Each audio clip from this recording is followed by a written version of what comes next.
Hello and welcome to the Honest Not Perfect podcast. My name is Suzanne Ellingham and I'm the director of Source Events, the platform that helps connect retailers, brands and wholesalers to manufacturers and makers globally. And my name is Jack Stratton. I'm director of Insider Trends. We are a global retail trend spotting agency helping brands to spot what's coming next. Hello everyone and welcome to Honest Not Perfect. I'm Suzanne Ellingham and I'm hosting this episode. Each episode we sit down and talk with people within our sector about their journeys into and around sustainability, manufacturing, retail changes in consumer behaviour, as well as anywhere else that conversation takes us. Today, I'm joined by editor, author, creative director behind some of the most iconic images in fashion, Bay Garnett. For many of our audience who live in the world of buying and sourcing, Bay is a pioneer and a creative who really brought thrifting and the idea of vintage into mainstream fashion, famously putting Kate Moss on the cover of Vogue in a £1 top. So when we consider, and part of the reason we've invited Bay into the studio to talk to us, is when we consider changing attitudes between new and secondhand and the boom in the resale market.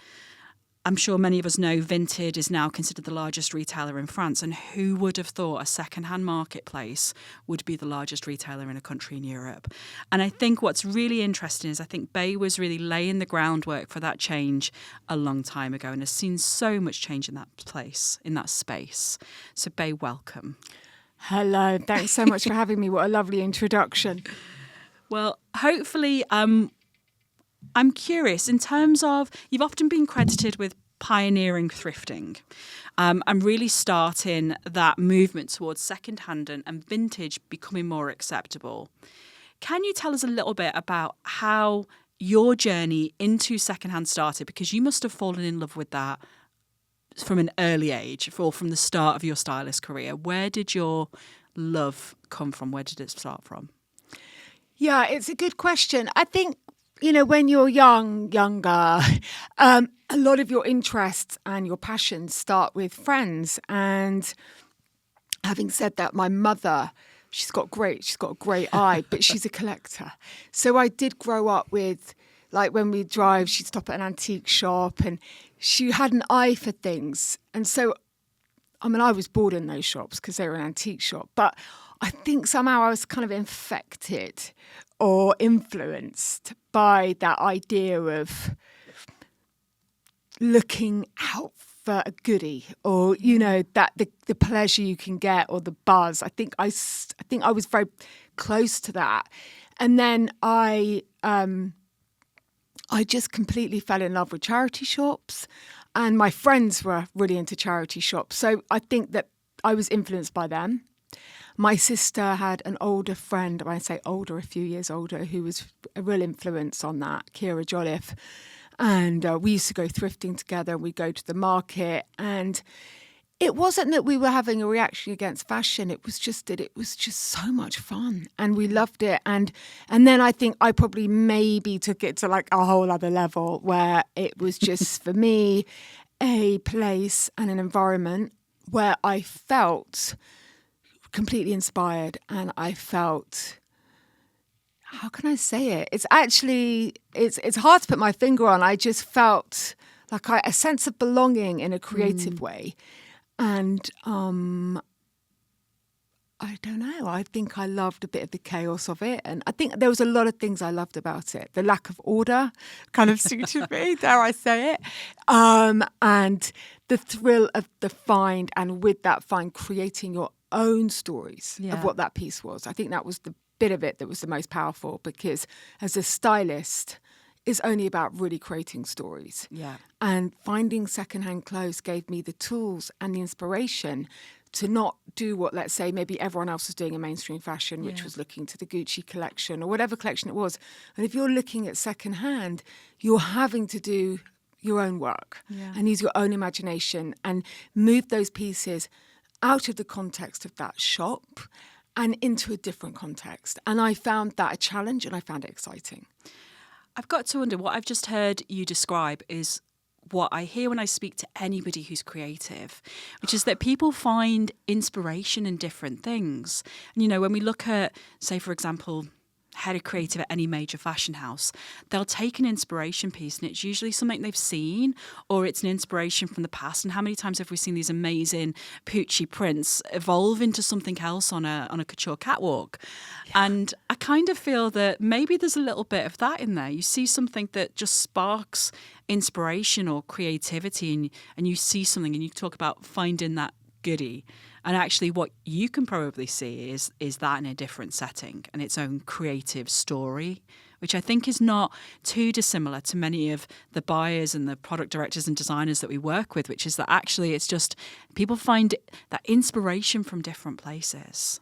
I think you're right. And I think it's also it's very singular to you. You know, that's almost the kind of the important bit of like, well, what's the point of difference? Yeah. And, you know, like you're creative in what you do but I can't harness necessarily your creativity or your form of creativity. Yeah. Like I don't know how to do that. And I think that's what's wonderful about working with different people because everyone has their own way of enjoying their creativity and of implementing their creativity. I think that's really true. Yeah. So I'm going to ask, I was going to leave this to the end, but I'm going to ask it now. What's been your favourite find? Like you've obviously got a few, but what's been your favourite find? It could be recent. And I have to say quite a few of my favourite finds I've let go over the years when I would tell myself, you have to get rid of stuff. Now I'm like, why? I mean, I've got things that would be A, be worth a fortune now, and B, but hey, who's looking back? Woulda, shoulda, what is it? Woulda, coulda, shoulda. I think the thing, I have said this before, so apologies to anyone who's heard or read this. Not that lots of people are hearing or reading about me, just a side note. But a few people have. I will say that probably, without question, actually, it would have to be the banana print top that I put Kate Moss in because I think what was the point of difference with that was there were two things. And one is that it was the first time that British Vogue, did a fashion story using just charity shop clothes. And because my background was all about thrifting, when I pitched the idea to my editor, to me it didn't feel like a radical off-the-cuff idea. To me it was like, well, can I use my secondhand clothes? Because that's all I did. Does that make sense? So people say, God, that was really radical. It wasn't actually. It was just what I knew how to do. That top. So that top is a great print top, but then it had another flip side. So it was the first charity shop. It's a great picture by Jürgen Teller, and I styled it with my really good friend Anita Pallenberg, who's insanely stylish. But that top then went on. Phoebe Philo, who's a creative director of Chloe, then saw it, and it was influenced a collection. So what that top did, it was the first charity. It was the kind of the seminal image of the first charity shop shoot in Vogue, and then it went on to be an inspiration to fashion moving forward. So it sort of had this very particular and unusual life for a piece of clothing. And so I have to say my lovely top that I saw in Cancer Care, 25 years ago, and it was sort of waving at me on we've got to get rid of this rail. And I was like, oh, you're fabulous. You're fabulous. And I got it, and I knew, as soon as I got it, as soon as I saw it, I was like, that is good. And it doesn't really fit me anymore, but I wore it a lot as well. So, it'd have to be my lovely banana top, which I still have in my drawers. Yes. It's good that you've still got hold of it. But also, I think that's a cultural icon of a piece, because it's interesting you said it was radical and it wasn't radical to you. Why do you think people thought it was radical to do that at Vogue? Because it takes bravery to do that. Well, it didn't take bravery. To me, there was nothing brave about it. It's what I was doing. I wasn't buying new fashion. I wasn't subscribing to new fashion. I was obsessed with thrifting. So for me, no one at the time when that story came out was like, oh, I love that story. It's only since the environment and where the word sustainability, you have to understand this story was done in 2003. And so we're talking 22 years ago. Yeah. So this conversation was not happening then. So when people say, not that many people have said it was radical, but it's only in hindsight that we have, where there's been this push towards different ways of shopping, that people go, wow, you were so ahead of your time. Actually, I wasn't really, in one sense, because I wasn't trying to be, I wasn't like, hey, this is a new way of doing things. Let's try this. Like, I'm looking to the future. I was just like, this is how I do it. It's authentic to you. It was just what I was doing. Yeah. And just on that, because you are right, it is ahead of its time in a lot of senses, because I think for me, even as a Gen Xer, I'm going to put it that way, if I look back even 10 years ago, charity shops had a certain image. Resale of clothes, unless it was like cheap on eBay, wasn't really something I would consider to do when I could go to a shop and just buy something. And I think the shift that we've seen in the last kind of, even I'd probably say 5 years maybe, in terms of that idea of secondhand becoming more palatable to mass consumers, things like vintage have just exploded. Where do you think that shift has come from? It's got to come from somewhere, because we've been seeing sustainability and issues around climate change and overproduction. It shouldn't really be anything new to any of us. But where do you think consumer attitudes really started to subtly shift? Do you think it's generational? I think it's a few things. I think that it's I always believed that people, that no one was going to buy secondhand if they were told to. Yeah. And that people don't subscribe to necessarily, especially when it comes to clothes, you don't subscribe to stuff necessarily, and you know a lot about this, but you clothes, makeup, stuff. People are going to buy what they want, what makes them feel good, what makes them look good. So for me, I was always quite aware of that sustainability message when it came to that. So it has to be a style choice. It has to cut through to be a first choice. Because if you're just talking sustainability, it's a second choice, right? You're compromising on your choice. So you have to make it the first choice, which, by the way, it always was for me. It always has been, genuinely. And I think that's the first thing. And I think that it was I think that the vintage secondhand has also been a real antidote to this idea of, do you remember a few years ago, and it's stopped now, I believe, was when it was that idea of like, you buy one thing, you take a selfie in it, it goes to landfill, it goes to a charity shop, you maybe wear it once or twice. I mean, that's just a revolting thing, right? And I'm not talking about the complexities of people buying new fashion cheaply, because I'm not one to preach about that.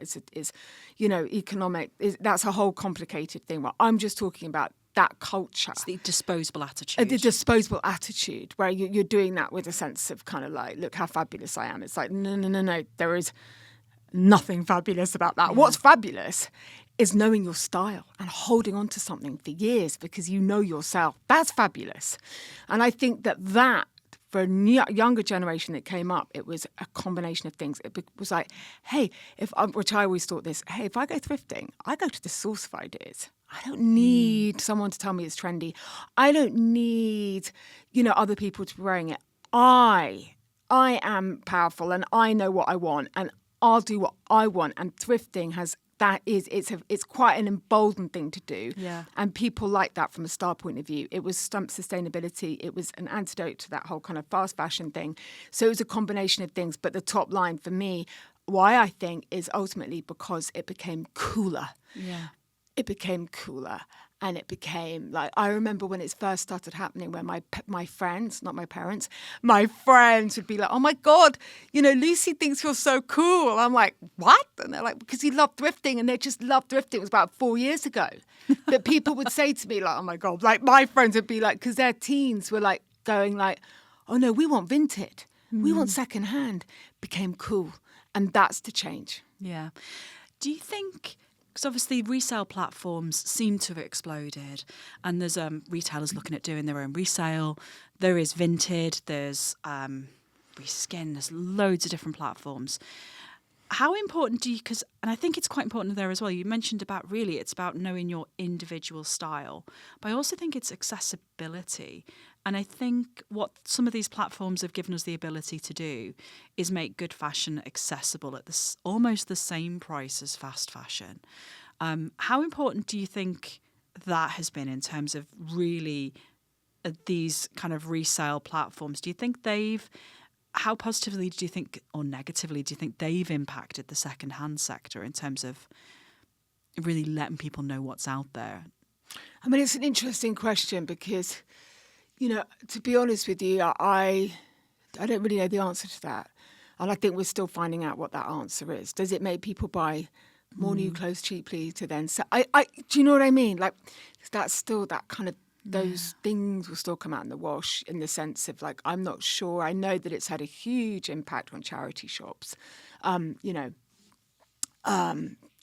People selling stuff, not donating.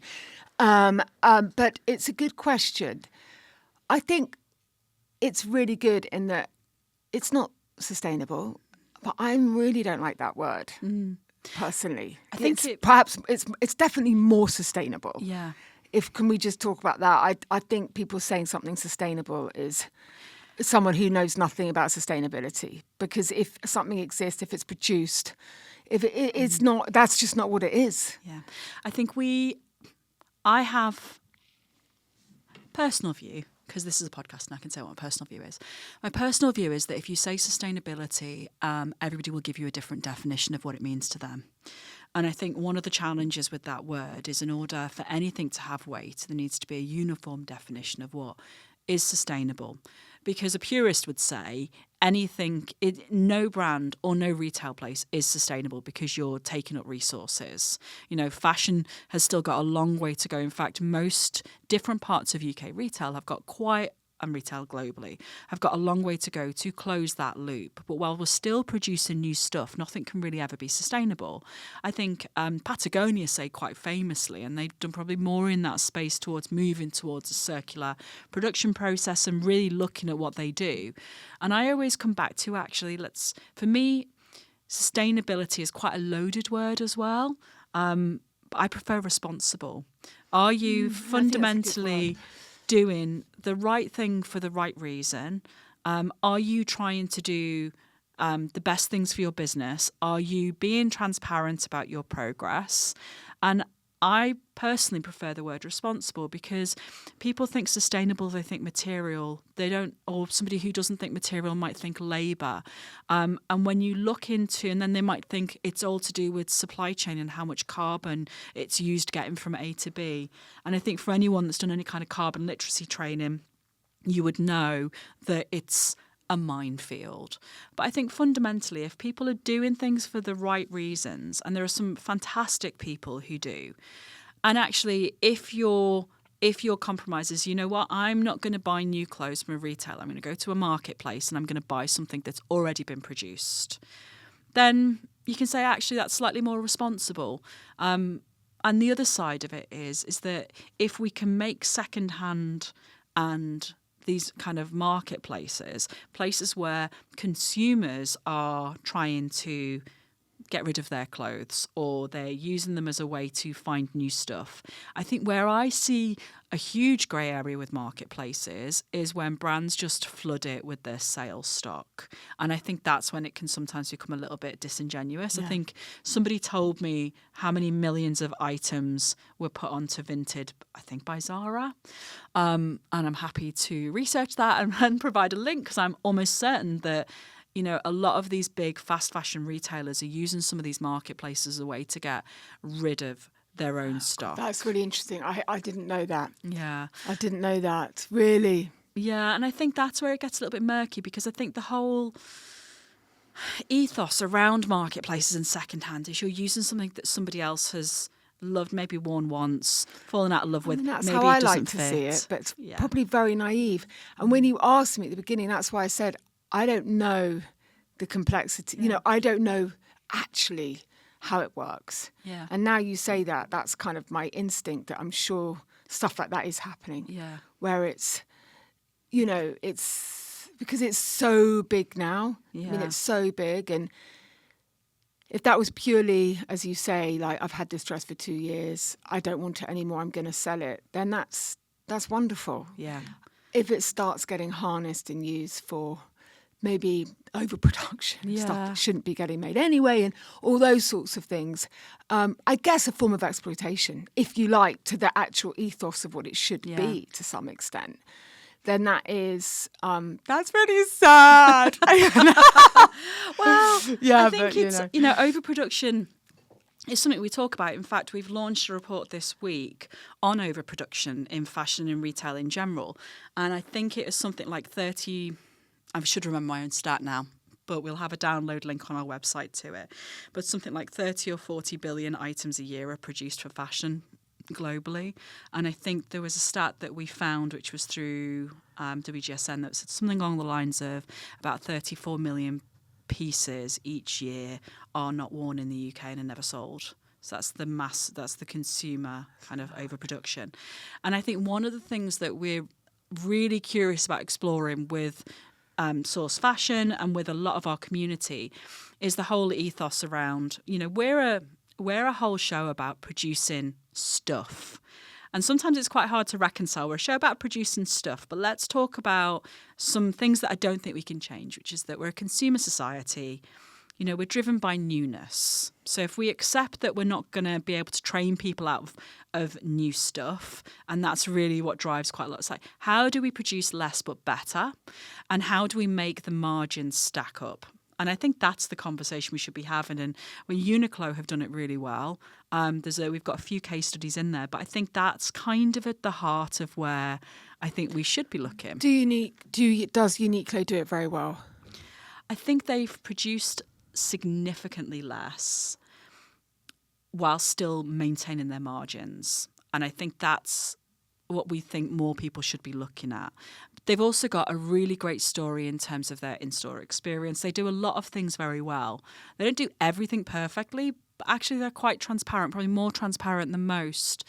And I think when we look at overproduction, I think there was a statistic that came out from the McKinsey State of Fashion report last November that said something along the lines of 85% of C-level or board execs within fashion thinks volume drives margin. Sell more, you'll make more money.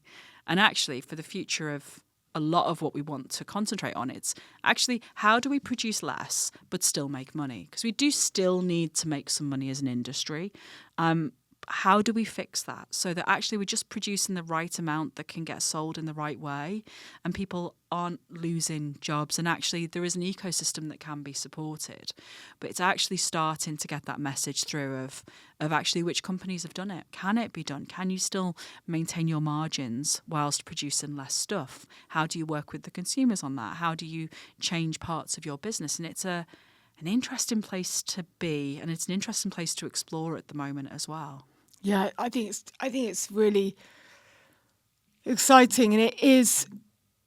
If I was a CEO of a business, I would find it like, I don't know, maybe I'm naive, and I've never actually sort of like you have your own business, you work, but I haven't done that. So in like a business, I don't have a business, but I would be really, I hope I would be really wanting to do that, because it would be such a kind of great challenge to see how can I do this in a way that's factoring in. It always blows my mind, I know it sounds so naive, it really does, and it's a very simple way of looking at it, but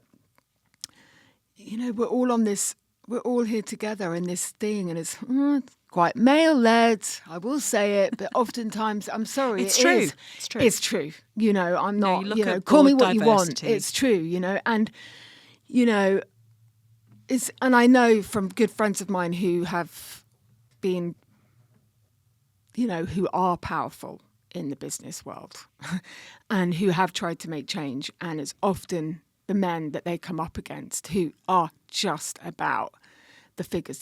They do not want change because it affects what they see as growth. Yeah. And the fact that it's like, but then look at the government. I don't even know what to say. It's like, look at the state of the planet and look, what Trump's rolled back, and look at what's happening. And it's just heartbreaking. You only have to watch a David Attenborough program. It's not like you even have to like read about it a lot or deep dive into it. It's there in front of us. And actually, oddly, I'm really sorry. I know I'm digressing from your question, but I am digressing. So I'm gonna stop. But I think what it comes down to is we make choices. As consumers, we make choices over what we buy and what we consume. And I think there is a reality of the fact that we live in a capitalist society. Most large retailers have shareholders they're accountable to. And when they don't forecast margins or they miss profit, it impacts their business infrastructure. And I think there are some, my very naive view is that it's a transformation. It's not something you're going to fix in a year. But I does need to totally start. agree. And for me, that's why it has to come from the government. We have to have legislation because you know what, you're right. We all like a new thing, as Eckhart Tolle said, Tolle, a new thing will bring you pleasure, but it will not bring you joy. Yeah. And I do remind myself of that sometimes. I'm like, but I want to feel better about myself. It's like, click. And I think we all have that. And and I'm just saying, like, if we all need to start buying less. Yeah. But it has to be, I think it's like it's like so much needs to change. Yeah. Because and actually what I find sort of staggering, and I can delude myself of like for 1 second of like, oh, perhaps it's gone away. But it's really, I feel like 3 years ago, 2.5, 3 years ago, there was huge conversation around climate and climate change, around climate change. And it's funny, I feel like that's been totally, I don't really hear people talk about it. I don't. You'll sometimes see a news thing of like just, oh, by the way, it's been the hottest, or, oh, by the way, and you're like, like this has to be getting worse, even though I haven't heard about it for a year. Because in terms of like, I'm someone who might read about it more than other people, or other people read about it, but I'm sort of maybe a bit more tapped in than some people. But if you're not tapped in, you could well forget that it was happening. Yeah. Do you agree? I think completely agree. And actually, we've had quite a few people on the podcast who've said the same thing. Within, and this is looking at it from people who've worked within large retailers and large businesses. In some businesses, it is core to their values that they want to produce things better. And in some businesses, they're trying to survive because we're probably going through one of the most volatile periods that most of us have lived with. If you think back 5 years, we've had COVID, supply chains collapse, we've had war in the Ukraine, we've had all of this chaos with global trade. That's probably just off the top of my head. If I thought about it, I could. You've got Trump in Israel, office Palestine. again. It's just, there's a lot going on around the world right now, and the impact that all of that has. So I'm a nerd. I'm going to geek. I'll tell you, everybody who works in an industry has what they would call an early indicator of something that you see that you think, oh, that's going to make next year tough. Some sectors it's commodity prices or soil quality. For me, it's container costs. And this is why I'm a nerd. I know if there are problems with containers and shipping routes, that is going to severely impact supply and demand, getting things to the right place at the right time. It's going to cause stock shortages. And we saw it during COVID where the cost of getting things from A to B went from, say, $2,000 to $40,000. And it just created chaos within retail.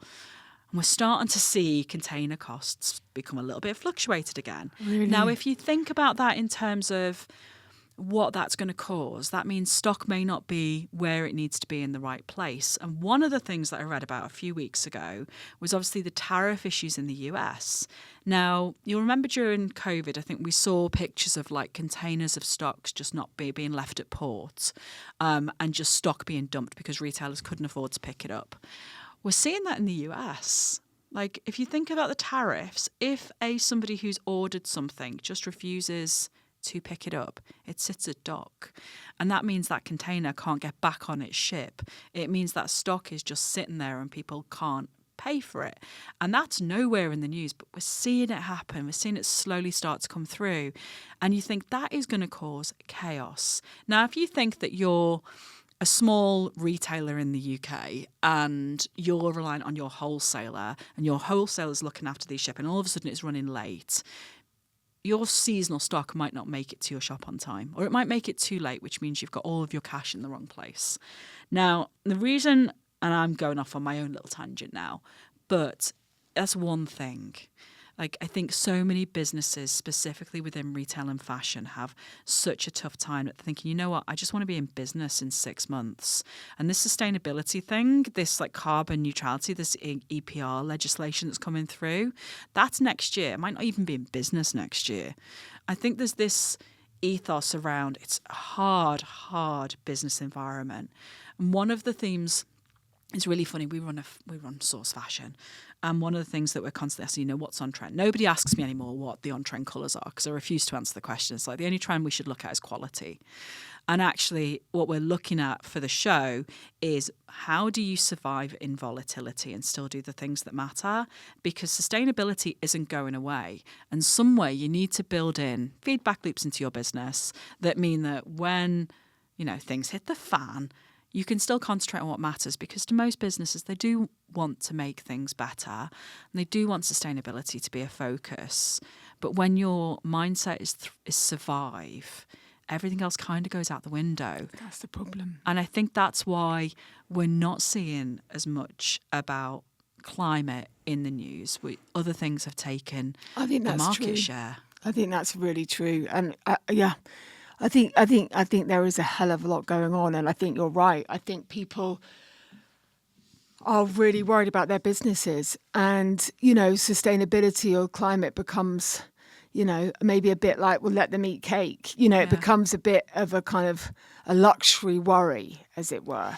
And I think that is really true. It's just really sad, and it's really potentially catastrophic because we're running out of time. It's not like we should really tackle this. We should really, it's like we're deep in it. Yeah. And I think we've also been in a place in the UK where we've had very little legislation around climate. And this is going back even pre-Brexit. I think pre-2016 we were looking at kind of some of the circular economy legislation coming through the EU, which was forward-facing. And actually that would have, if that had have been supported at a governmental level, it would have moved the conversation on. But I think when we have a government where, sustainability isn't a sexy topic because it means businesses need to invest in change, it's going to cost them money to do it. But there is legislation coming through. EPR companies may not be ready for. They'll be ready for certain elements, but that's basically about how responsible you are for the things that you produce. It's about the digital product passports being implemented. People have had lots of notice. That legislation is coming through next year. And we wonder how visible is that to retailers. Some of the legislation coming through in the EU, and I think this is a standard. Like, to many people listening, they will know all about this. But to many small businesses, if you want to sell your product in a foreign market, you've got to adhere to the rules of that foreign market, which means you can ignore the EU legislation coming through because it doesn't apply right now. But if you want to continue selling your products into Europe, you actually do need to be looking at it. And there are new legislation and there's new regulations coming in next year. So next year will be an interesting one, I think, in terms of regulation. What would be really disappointing is if things get delayed by another 2 years. Yeah. And some of the things that RAP talk about, obviously Textile 2030, and things need to move forward. So I think it is on the minds of people. And I would like to think it'd move forward with change, but best efforts, I think, at the moment, which is really quite disappointing. I don't know what it... So, we don't know, really, in terms of the bigger picture of what that means, this kind of the slowness, the delays. But I do think, and this is one of the reasons why I'm quite heartened, is that I think going back to attitudes around secondhand and thrifting in charity shops, I've never seen people more excited right now than going into a charity shop. I know when I go shopping with one of my friends, my good friends, who's I would say 5 years ago would not consider entering a charity shop. Now it's somewhere where if we walk past a really cool one in London, it's like, right, we're going in, because who knows what you'll find. Yeah, it used to be, I think there used to be a bit of shame around it, before perhaps, definitely that thing of, and when I used to go thrifting in New York to the Salvation Armies and the Goodwills, like not the kind of Upper East Side, more kind of like cancer care, which was more kind of fabulous, the clothes. But the Salvation Armies, it was poor people in there. It was disenfranchised. It was people who were going there it wasn't a style choice. It was a necessity because the clothes are much cheaper. And so, that has kind of changed. If you go in my neighborhood, if I go into a charity shop, it's like everyone is, people like me. It didn't used to be like that. And, so I think there was that thing of like, if you went charity shops, it wasn't something, it was not a badge of creativity, or it was the opposite. And I think that now, again, it goes back to that style choice. It goes back to that thing of independence. It goes back to that thing of like feeling sort of individually empowered as to your, what you want to buy. And also for me, I always had, growing up, in my early 20s or late teens, I felt quite rebellious about all the marketing that was given to me in magazines, like this insane marketing. I always felt very cynical. I never really felt seduced by marketing. I always felt a bit baffled by it because I love charity shops, and I'd see, like, let's say, I don't want to mention any names, but whoever, whatever, these different brands, like they'd be doing like a belt for like, and it would be like a picture of a girl in this belt, and the belt would be like $2,000, and I would have found the original, and I'd just be like, oh my God, guys, let's wake up. Let's wake up. Like you could just go to thrift stores. I literally would just be like, this is insane. And for me, thrifting, I have to say, was also a kind of also a reaction, that the thing of going off grid, of doing things independently, and taking a pride in that, and taking a pride in going to charity shops. I always loved it because for me it felt independent. Yeah. I think one of the things you said is that thrifting is like a protest. Oh, yeah. No, I think that, yeah, to some extent it is. It felt like that, and that goes back to what I've just said. For me, it felt a bit like that. It's like, you know what, I'll do it my way. Yeah. I am not subscribing to this, like, incessant marketing to try and make me buy don't need, don't want, and it's overpriced. I am not saying for a minute that I haven't seen a picture in a magazine and fallen in love with it. And by the way, I've created images, right, that has new fashion in it. I've always used secondhand within those images. So but I'm just saying, from my own personal point of view, I did feel that a lot. I genuinely felt like that, and that made me thrifting. I think buying secondhand, it is a bit political. I think it is. I think that it's a form of activism. I think that it's, you are doing something, because not only are you buying secondhand, something's been used before, you're also not necessarily giving money to corporations that perhaps are producing too much stuff, or are creating desires that cannot be met by people. I've always been cynical about that. Create your own desires, get inspiration your own way, and then find your own alternatives. Yeah. If you love clothes, by the way, like my sisters, I mean, they've got no interest. I mean, they look great, but they don't care. They'd be like, oh, shut up. Like, who cares? I just bought a pair of jeans or whatever. I'm saying, like, if you feel invested, if you love clothes. Yeah. Do you know what I mean? Like, if you want... If you find your own style. Yeah, if you want to, like, be creative about it. Yeah. Rather than, I get it if people are like, I know loads of my friends, they're just not... I don't know, they love a lovely thing, but, it's kind of what I do. So there you go. But I don't expect other people to be as invested as me. Do you think, and this is going back to an early conversation that we had, and even just when you started and asked, what was it that made you fall in love with thrifting and secondhand? You said you love the chaos of it. Because when you walk into a shop, who knows what you'll find? And it is a lot. How much do you think that can put people off when they go in, when they do see it's slightly more chaotic? There isn't that natural store experience that people are used to in some of the retailers that have newness in there. Yeah, to be honest, when I said chaos, I meant that was a bit of a kind of not a very nice word. What I meant was, I thrive in chaos as well, but I think we're used to going into shops and having everything. Yeah, exactly. And exactly. I think that when I said chaos, I meant music. I meant thinking about when I used to go thrifting in New York, Benny King on the radio, people like this mellowness of people just like in their zone, so unpretentious, so genuine, so authentic, like selling stuff. People need it. People are there. People are doing their shopping. And it's I just loved the way it made me feel different from going to. But I think that actually now, there's so much not charity shop, like vintage online that's as ordered as any other website. And B, charity shops now are a lot more ordered than they were.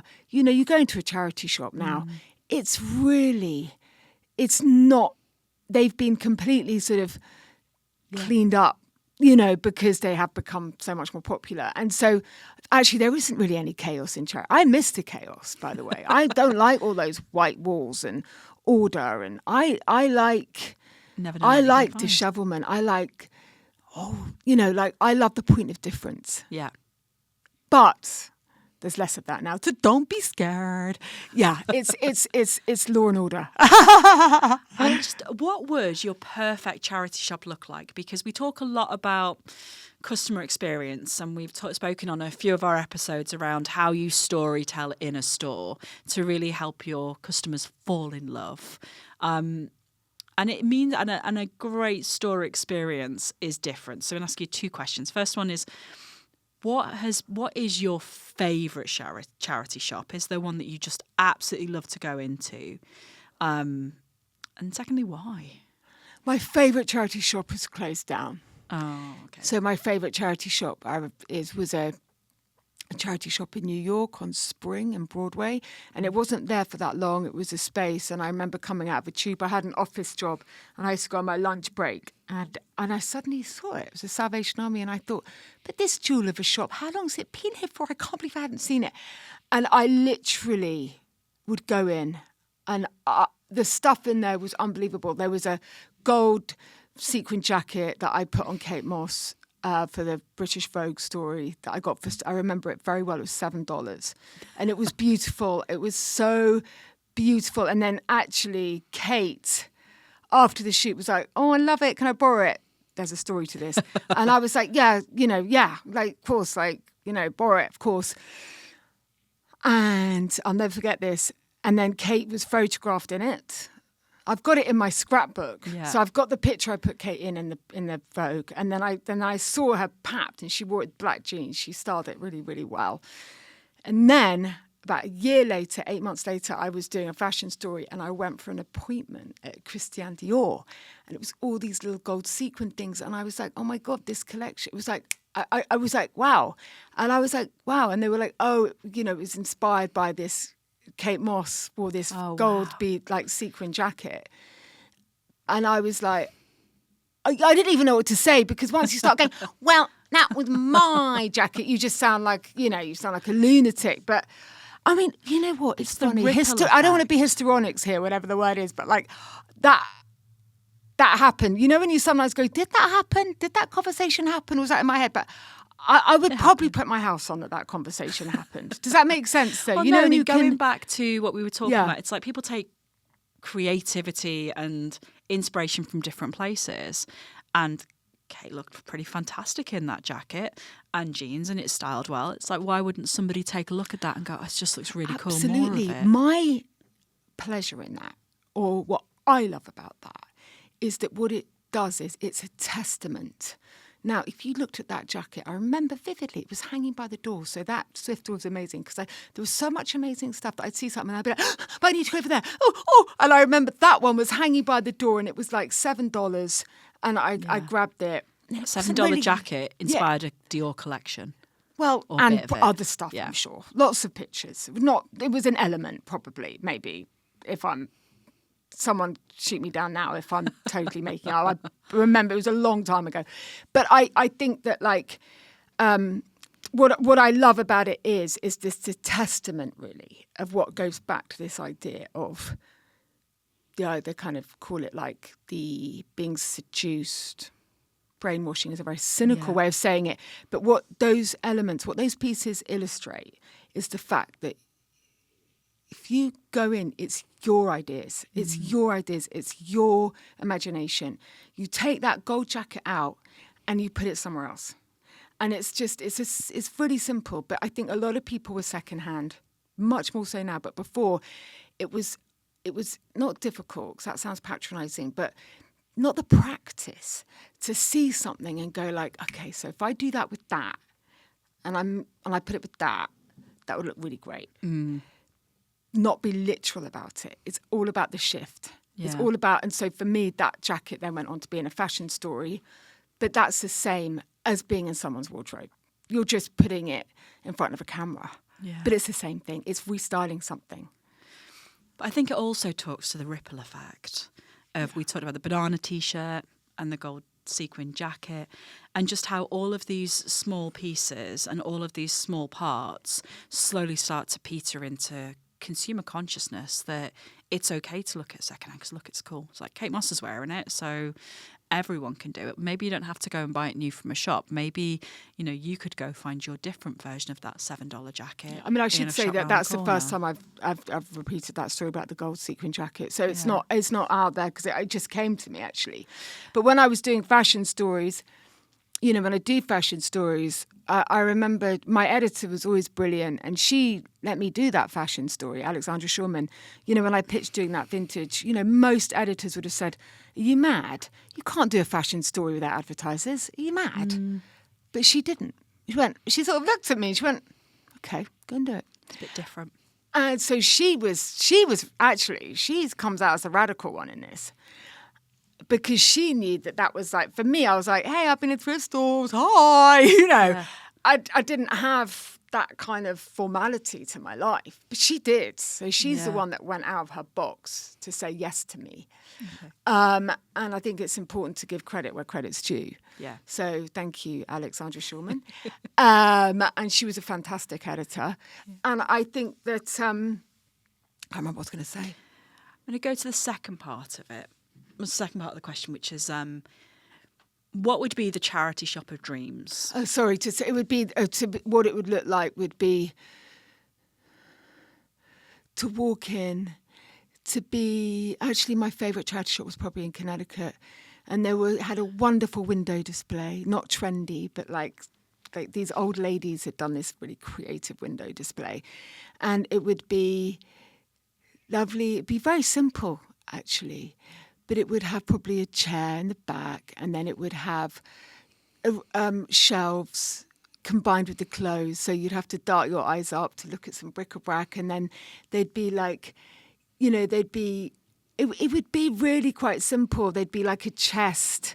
There would be elements that you'd stumble across, so like a jewellery section, and then and then you'd turn the corner and there'd be like an amazing belt rail, and then there'd be like some lovely bags on a hook that you could slip past.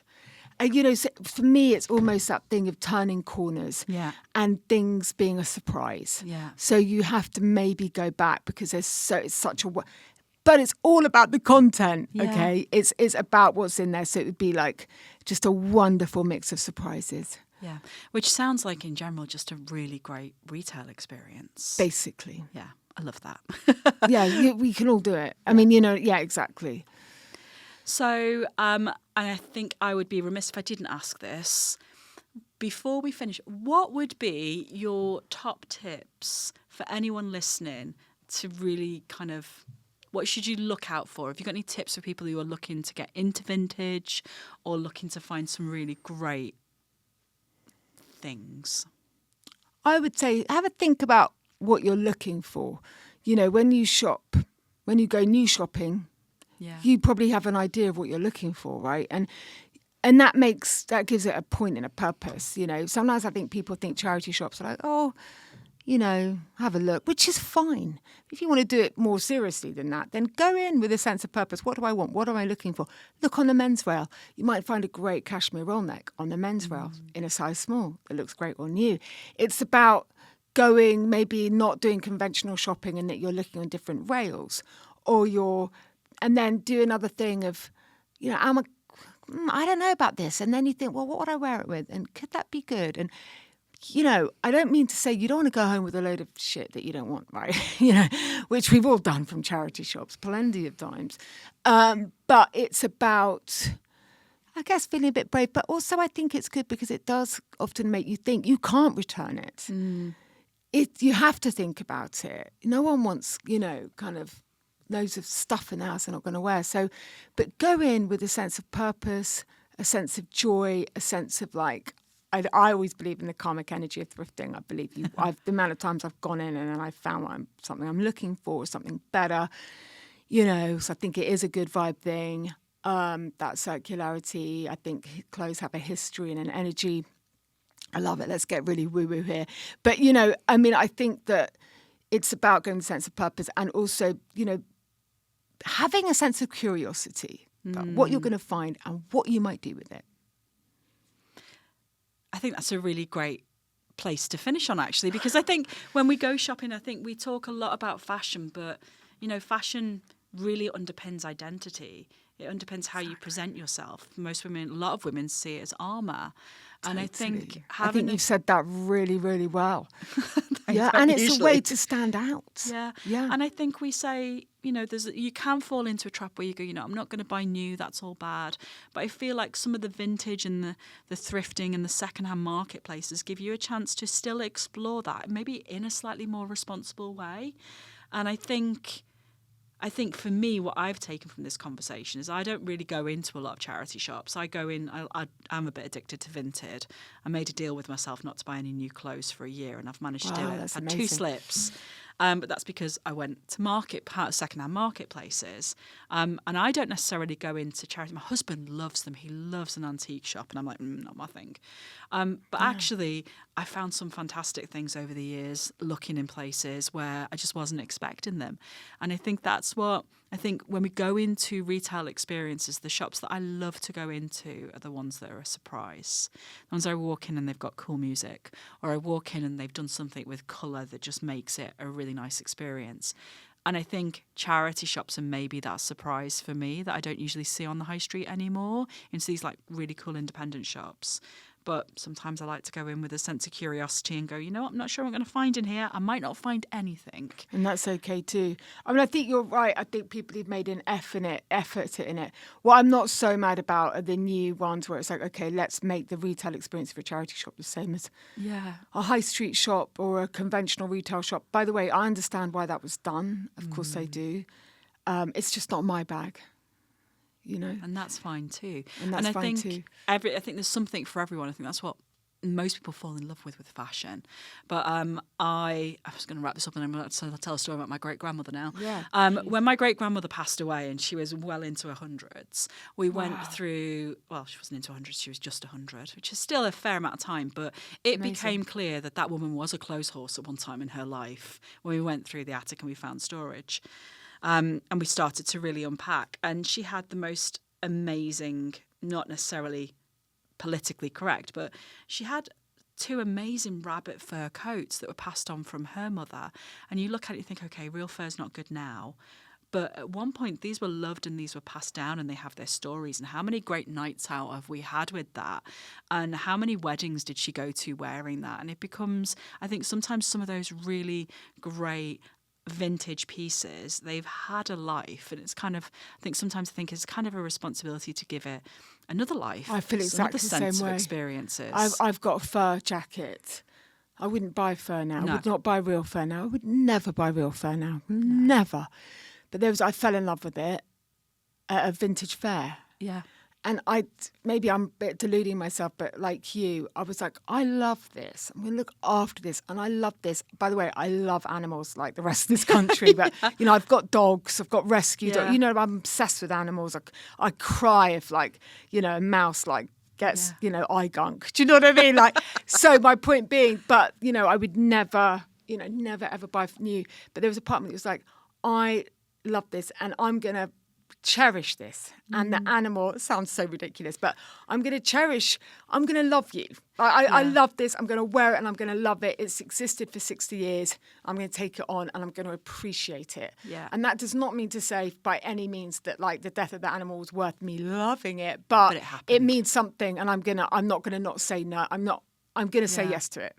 And sometimes I think that kind of comes down to a lot of my personal attitudes towards some of the things that I've inherited. It's like, actually, only took a few things, but oh my God, I love them. I love that you wear. Do you wear the animal? I've worn it once. What colour is it? Is it white? It's cream. It's cream, gorgeous.